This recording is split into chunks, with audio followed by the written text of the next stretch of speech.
السلام علیکم ورحمۃ اللہ وبرکاتہ۔ کیا حال ہے آپ لوگوں کے؟ الحمدللہ۔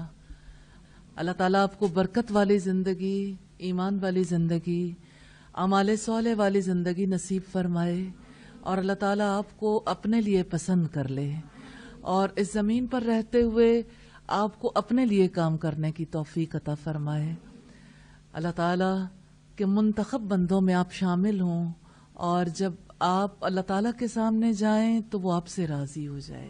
اللہ تعالیٰ ہم سب سے راضی ہو جائے۔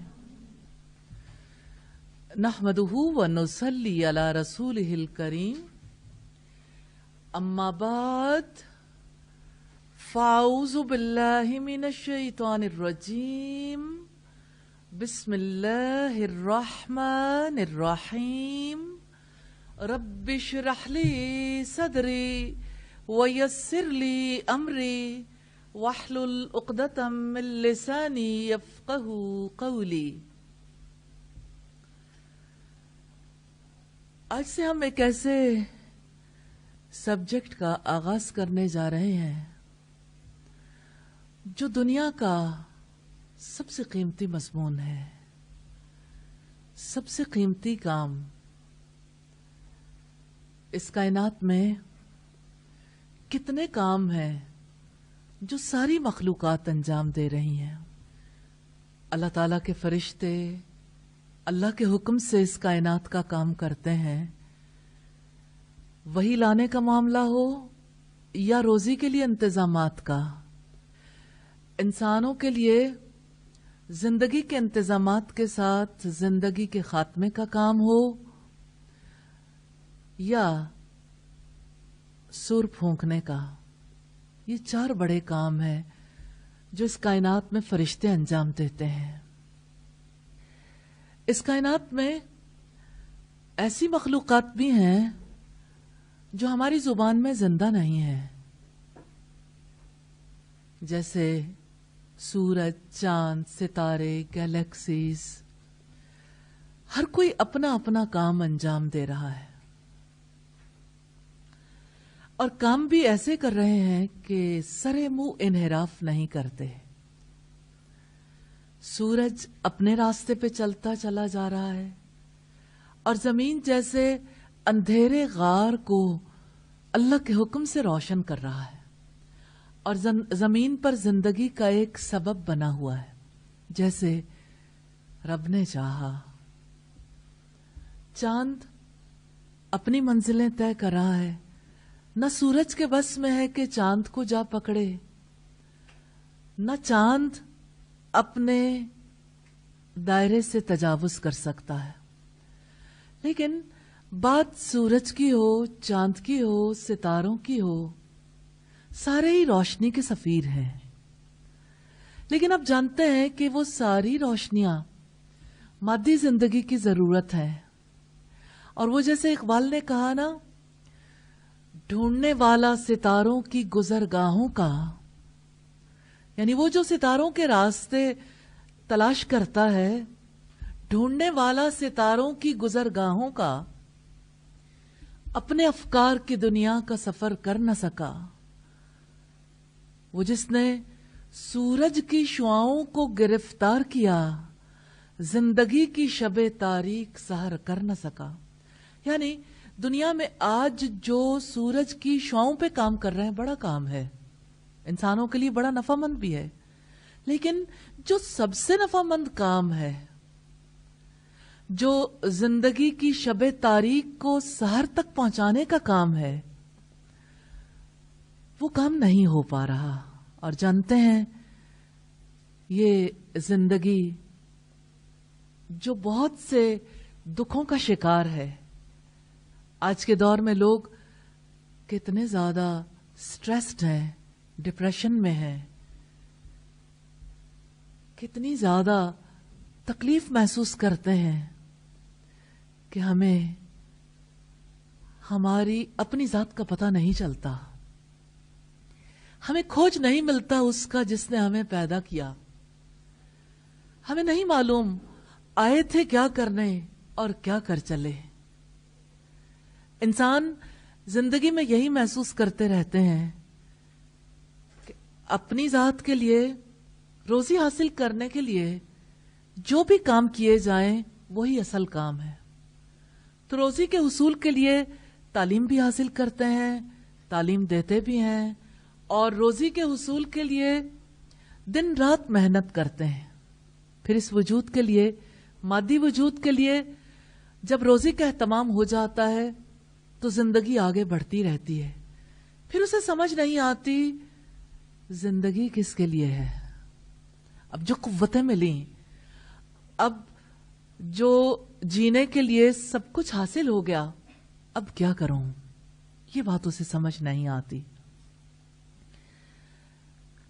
تو دنیا میں جتنے علوم ہیں جن کی بنیاد پر روزی کے اسباب پیدا کیے جاتے ہیں اور جن کی بنیاد پر سارے کام کیے جاتے ہیں, کہیں کاموں کو مینج کیا جاتا ہے, کہیں کام پیدا کیے جاتے ہیں, کہیں انڈسٹریل کام ہے تو کہیں زراعت کے کام ہے, کہیں تعلیم دینے کا کام ہے تو کہیں تعلیم لینے کا کام ہے,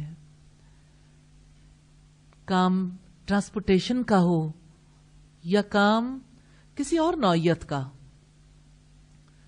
سارے کام ضروری ہیں.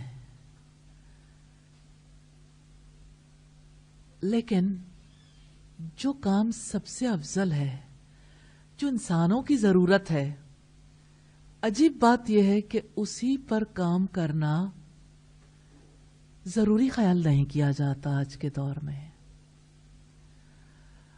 اور اس کی وجہ میں وجہ بتاتے ہوئے بھی عجیب محسوس کر رہی ہوں. وجہ بھی عجیب ہے کہ یہ کام بھی انہی کی وجہ سے نہیں ہو پاتا جو اس کام کے دعوے دار ہیں. وہ کام جو سب سے افضل ہے وہ اپنی جڑ, اپنی بنیاد, اپنے مالک کی طرف بلانے کا کام ہے. یہ سبجیکٹ ہم نے اسی لیے ترتیب دیا جس کا نام ہے دعوت اللہ. اللہ تعالی کی طرف بلانا. خوش نصیب ہیں وہ اس کائنات میں جو اپنے رب کی طرف بلاتے ہیں, جو اپنے اوریجن, اپنے اصل کی طرف بلاتے ہیں, جو ہر چیز کو جس طرح اپنے مقام پر دیکھتے ہیں ایسے ہی انسانوں کو اپنے مقام پر رکھنے کے لیے کام کرتے ہیں. کیونکہ انسان محض مادی وجود نہیں ہے, انسان محض فکری وجود بھی نہیں ہے, انسان محض روحانی وجود بھی نہیں ہے. عجیب معاملہ ہے انسان کا. اللہ تعالیٰ نے اس کو کیسا بنایا, وہ سنتا ہے, وہ دیکھتا ہے, اس کو قوتیں بھی دیں, اس کو ارادہ بھی دیا, اختیار دیا, لیکن لمٹ میں. اگر انسان اپنے آپ کو دیکھے ناتمام ہے, نامکمل ہے, لیکن اپنے وجود پر یقین رکھتا ہے کہ میں ہوں, اور دنیا میں ایک ہی کام کرتا ہے,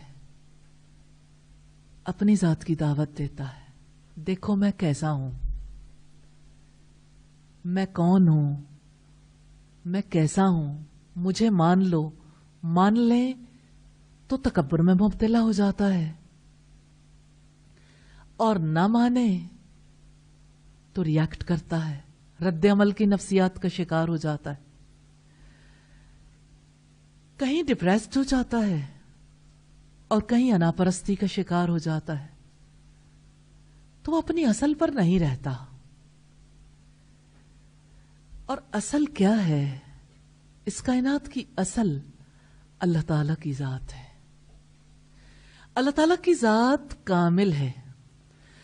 وہ نامکمل انسان جس کے پاس سماعت بھی محدود, جس کے پاس بصارت بھی محدود, جس کا ارادہ بھی لمیٹڈ, جس کے پاس اختیار بھی محدود ہے,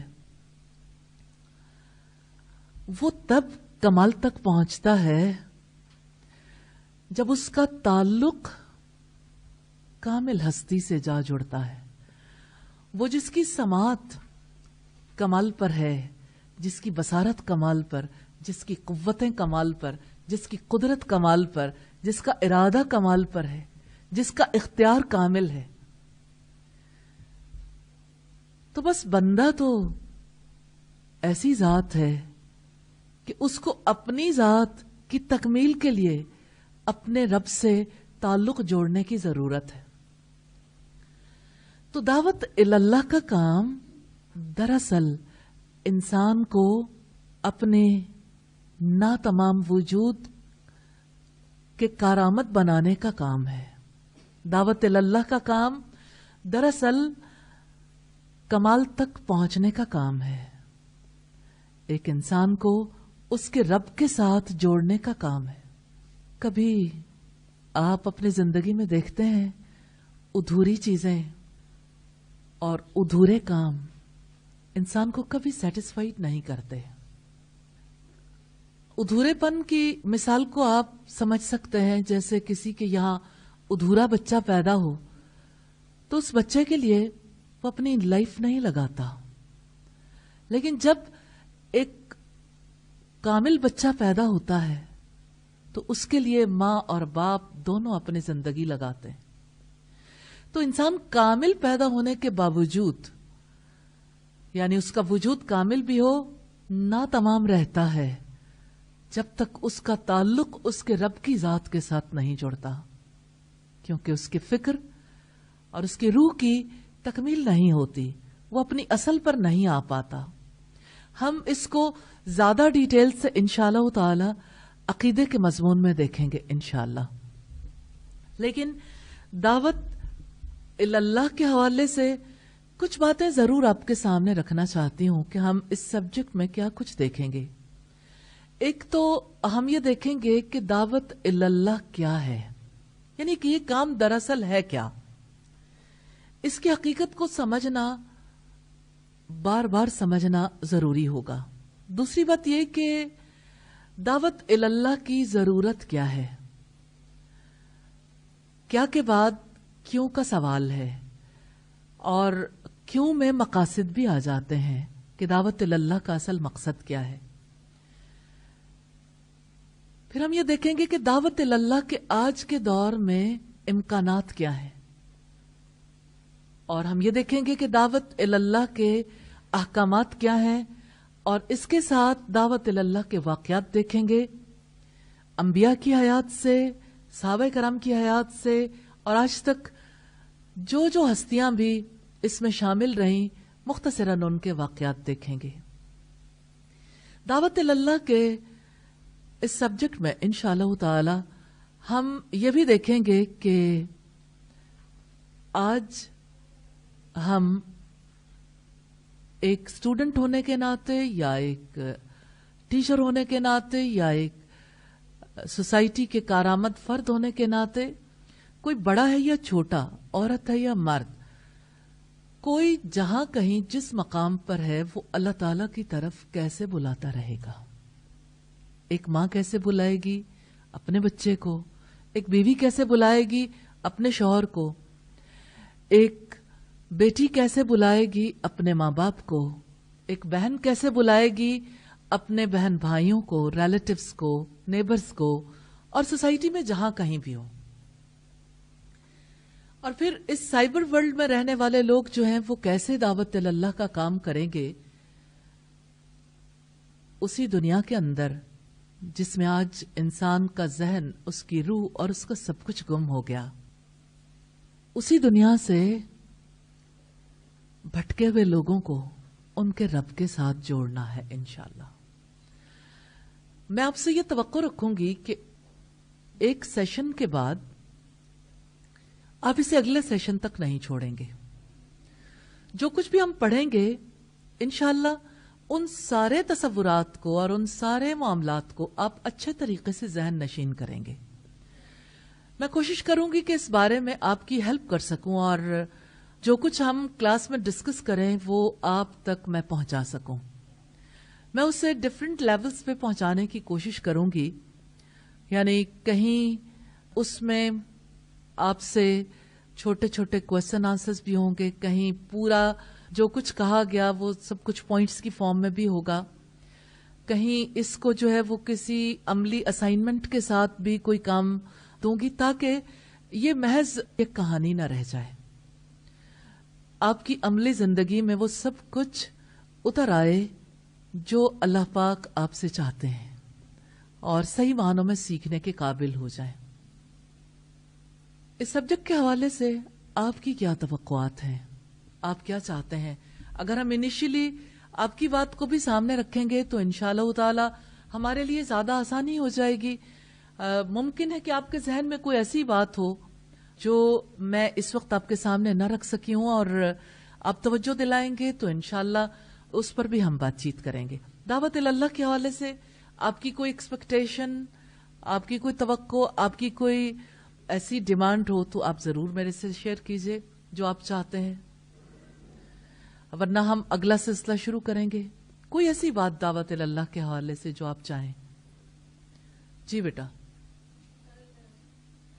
یعنی اس وقت پہ ضرورت فیل ہو رہی تھی کہ پتہ چلے کہ کس طرح سے اللہ تعالیٰ کی طرف بلانا ہے۔ ٹھیک، صحیح۔ آپ چاہتے ہیں کہ فیملی میں جو بات چیت کی جائے، اللہ تعالیٰ کی بات ایسی ہے، آپ جس جگہ پر بھی چاہیں وہ بات ایک ہی ہے۔ انشاءاللہ ہم اس کو جب دیکھیں گے تو آپ کو فیل ہوگا کہ اچھا بات تو اتنی ہی ہے، اور آغاز ہمیشہ وہیں سے ہوگا انشاءاللہ۔ تو ہم ضرور دیکھیں گے اسے انشاءاللہ۔ جی صحیح، اس کا مطلب یہ ہے کہ اس وقت یہ سبجیکٹ بہت زیادہ ضروری ہو گیا تھا، الحمدللہ۔ صحیح جی بیٹا، وہ کہتے ہیں گفتار کے اسلوب پہ قابو نہیں رہتا جب روح کے اندر متلاطم ہو خیالات، یعنی بہت ساری باتیں ہوں تو سمجھ نہیں آتی کہ پہلے کیا بات کنوے کی جائے۔ جی صحیح، امکانات دعوت کو جب ہم دیکھیں گے تو اس میں یہ بات ضرور دیکھیں گے کہ نان بلیورز تک ہم کس طرح سے دعوت پہنچا سکتے ہیں، اور وہ نان بلیورز دور نہیں ہیں، گھروں کے اندر ہیں اور سوسائٹی کے اندر ہیں، کیونکہ اب مسلمان گھرانوں میں بھی نان بلیورز بنانے کے لیے باقاعدہ کام کیا گیا، اور برملا لوگ کہنے والے ہیں کہ ہمیں کسی خدا پر یقین نہیں ہے، نعوذ باللہ۔